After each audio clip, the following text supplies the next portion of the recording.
In the time before memory learned to cling to men, before the mind became a room lined with doors, before the soul discovered it could shatter and reform itself 1,000 times, there was a single truth whispered only in the deepest chambers of forgotten monasteries. Not all destinies lie ahead, some destinies reach backward.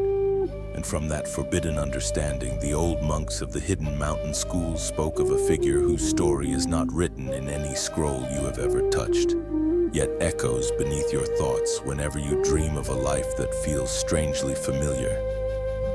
They called him Soryu, not because he was born of dragons, but because every choice he made left ripples. Ripples that felt like the aftershocks of decisions not yet taken.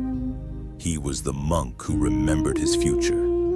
The man whose enlightenment did not descend from heaven, but rose up from a life he had not yet lived. And though his story begins in quietness, it ends in a roar that shakes the meaning of time itself. Before Soryu was anyone of significance, he was a child who startled himself awake each morning with a sense of déjà vu so strong it made his heart tremble like a drum struck by invisible hands. He would recognize people he had never met. He would walk down roads he had never taken, yet know every bend before it appeared. He would flinch at dangers that had not yet arrived. And sometimes, when lanterns flickered during evening prayers, he would blink, and for the smallest moment he would see the world as if looking from the far end of his own life, not forward, backward, like memory in reverse. His mother whispered to neighbors that he was touched by spirits. His father believed the boy was haunted by an ancestor, and the monks of Canon Temple, perched high on the cliffs above the village, said nothing at all, but watched him with the alert stillness of hunters studying a creature that should not exist. It was only when Soryu turned 12 that the truth began to unfurl its first thread. A wandering monk, old, nearly blind, cloaked in robes so weather-worn they resembled cracked riverbeds, visited his home during the spring rites. The monk took one look at Soryu's eyes and staggered backward as if struck. Not because the boy was special, not because he saw destiny, but because he recognized a scar, a soul scar, the kind carried only by those who have lived long enough to regret 1,000 lifetimes. Who taught you to look at the world like that? The old monk asked. No one, the boy replied. It just happens, like remembering something I'm not supposed to know yet. The old man closed his eyes. It was as he feared. Soryu was a child born with an unsealed boundary, a spirit whose future had not remained locked behind time's wall, but leaked backward like water seeping through cracks in stone. Most people are prisoners of their past, but Soryu was a prisoner of his future. The old monk bowed his head. The river of your life flows in two directions, and if you remain where you are, both will drown you. Thus Soryu was taken to the monastery not as an acolyte, not as a student, but as a riddle the monks feared would one day answer itself. Canon Temple was older than any elder could recount, older than any empire carved or forgotten. Some whispered that its foundations rested on an ancient wound in the world, a place where time once faltered, stuttered, and nearly split in two. Its halls were built not to pray, but to contain. And the monks who lived there did not serve gods. They served a truth too dangerous for ordinary minds to hold. They were the keepers of the shifting lantern, guardians of teachings that whispered of paradox, reflection, and the terrible weight of knowing too much. When Soryu arrived at the temple gates, the abbot greeted him with a single sentence. You already know why you're here. The boy nodded. He did not know how he knew, but he knew. And from that moment, his training began. The first lesson. Seeing in salt water. The monks did not teach Soryu to meditate. He already did that naturally, as if his mind needed silence the way lungs needed breath.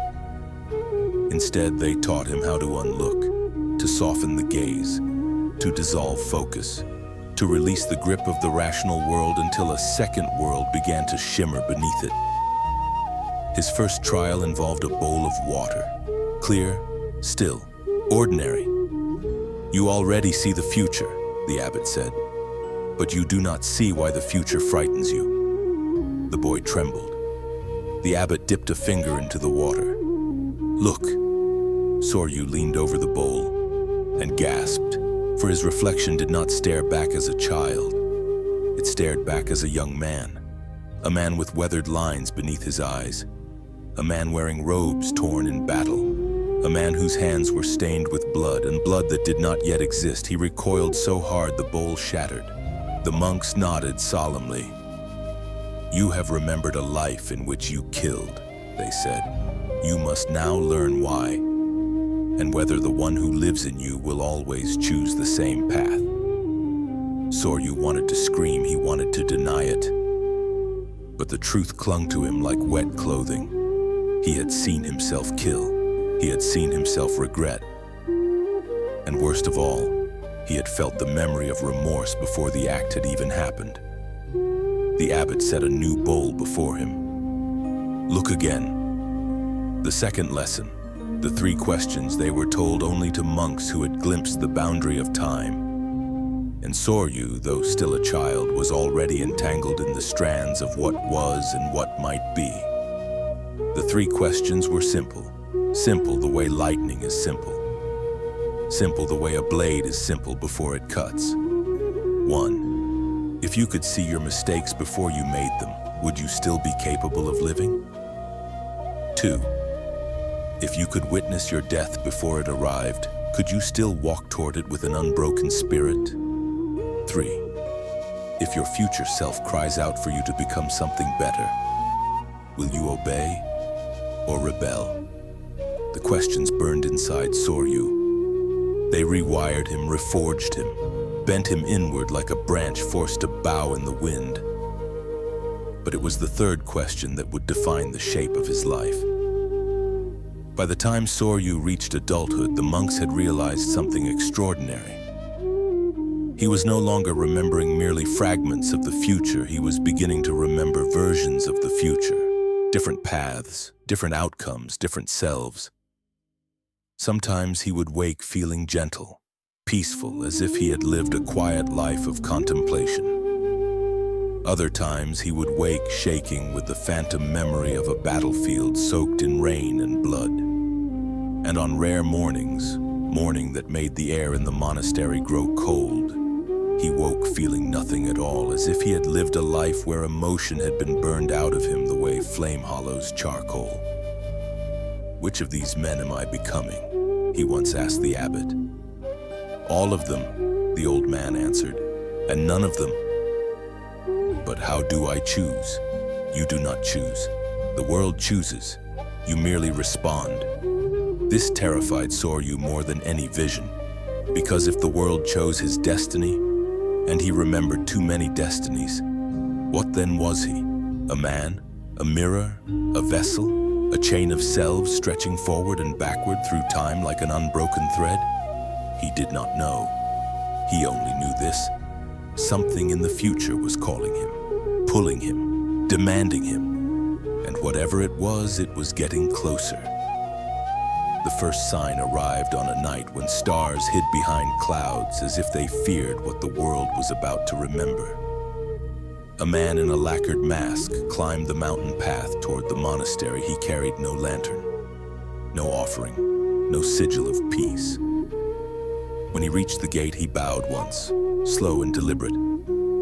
"Soryu," he said through the mask, "it is time." The abbot narrowed his eyes. "Who sent you?" "The one he becomes." Soryu felt the ground tilt beneath him. "You mean my future self?" The emissary nodded. "He bids you remember the choice you have not yet made." Soryu felt a cold tremor coil around his spine. "What choice?" The emissary pointed toward the valley below, where torchlights flickered like fireflies beneath the night armies. Marching, coming toward the mountain. "You will decide whether the world survives," the emissary said. You will decide whether blood is spilled or prevented. And you already know the outcome, the abbot whispered, because you have seen yourself stained in blood. Soryu's breath snagged. The emissary bowed once more.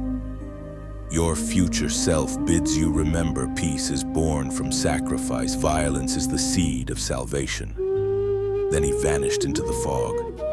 Soryu stood frozen, because he recognized the cadence of the emissary's voice. Not the tone, not the man. The cadence, it was his own. The monks gathered. The valley armies grew near.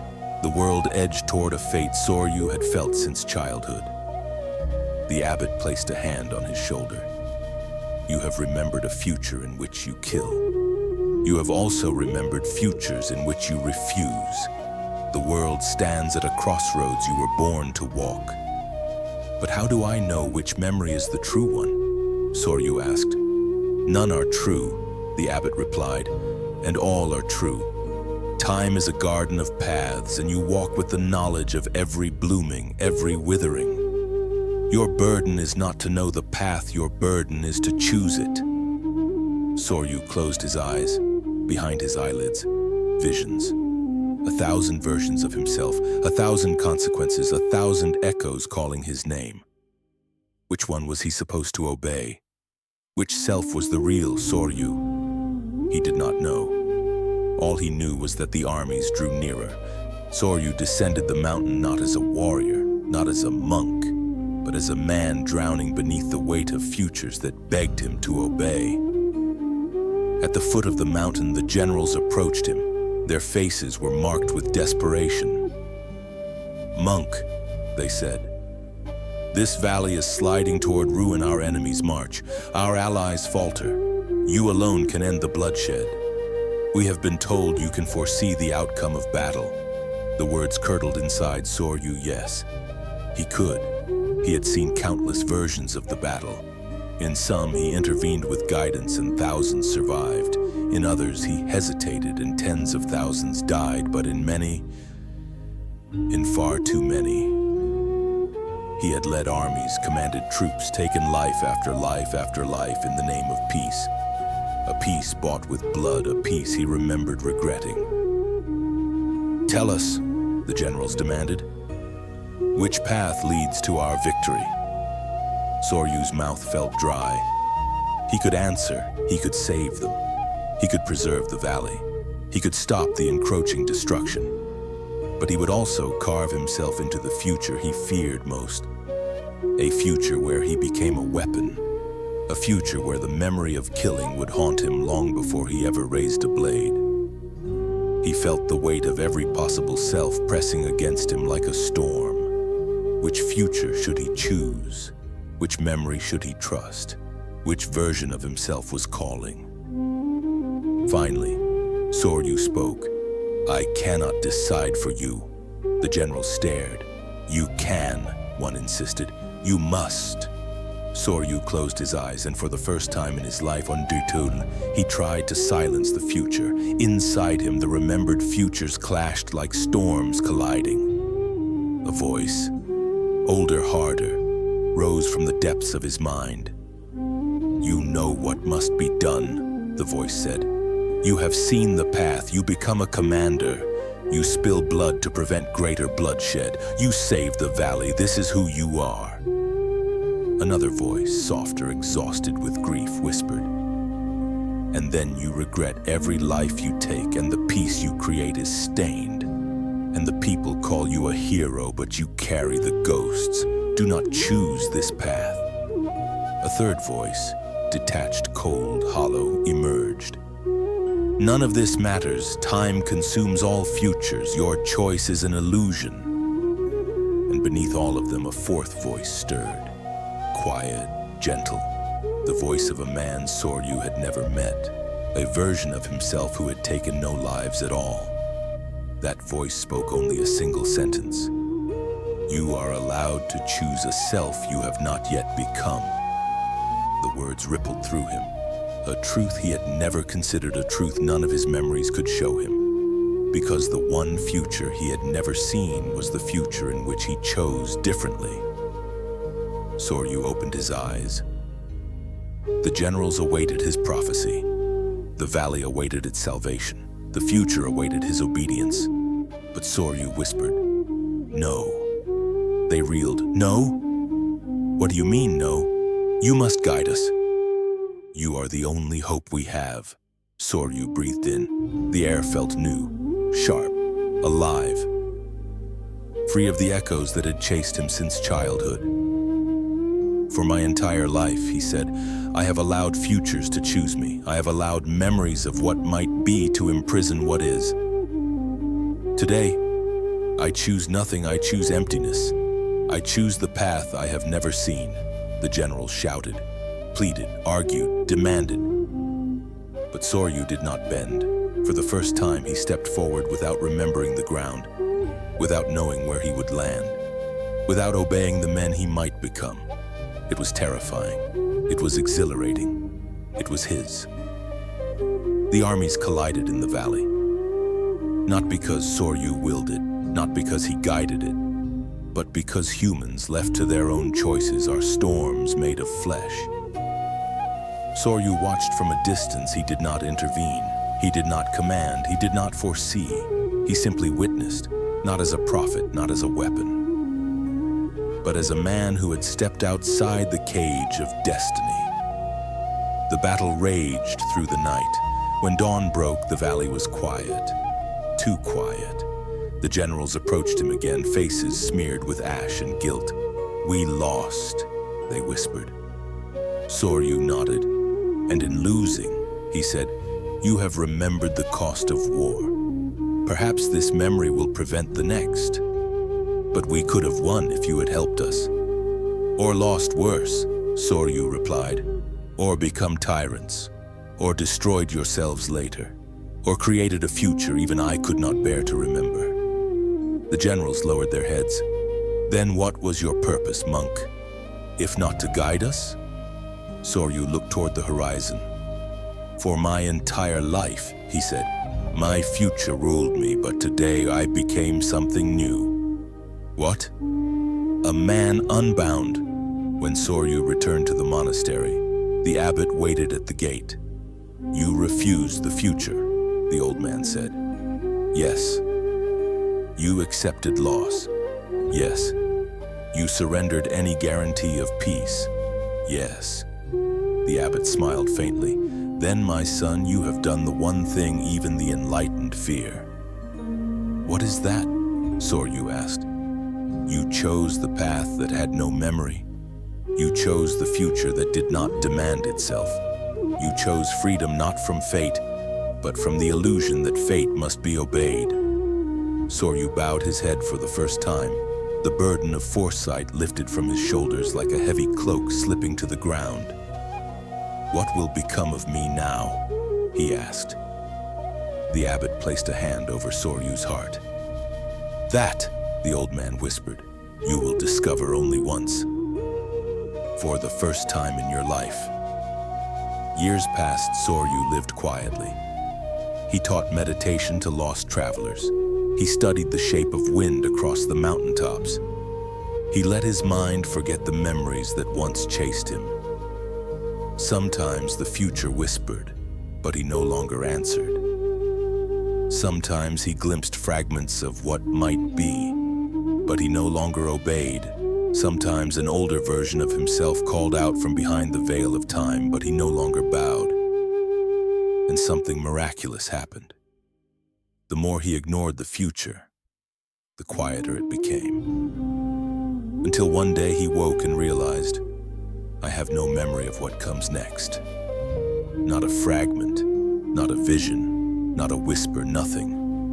And in that nothingness was peace, the kind of peace that grows wings and teaches a soul how to fly. When Soryu died, as all men eventually do, he did not die with the weight of futures unfulfilled. He did not die with regrets carried from lives unlived. He did not die haunted by the selves he might have become. He died as something far rarer. A man who chose himself not through memory, nor prophecy, nor fear of what might one day happen, but through the astonishing bravery of choosing the unknown, monks later said that when he passed, there was a sound like a lantern being blown out, followed by the whisper of wings carried on a mountain breeze. Some claimed it was his spirit ascending. Others claimed it was the future releasing him at last. But the old abbot, speaking to his disciples, said only this: "Remember Soryu, he was born carrying too many destinies, but he died carrying his own. And in the deepest chamber of Canon Temple, a stone was carved in his memory, not with his name. That would be too heavy. Instead, it bore a single inscription: the man who remembered his future and chose to forget."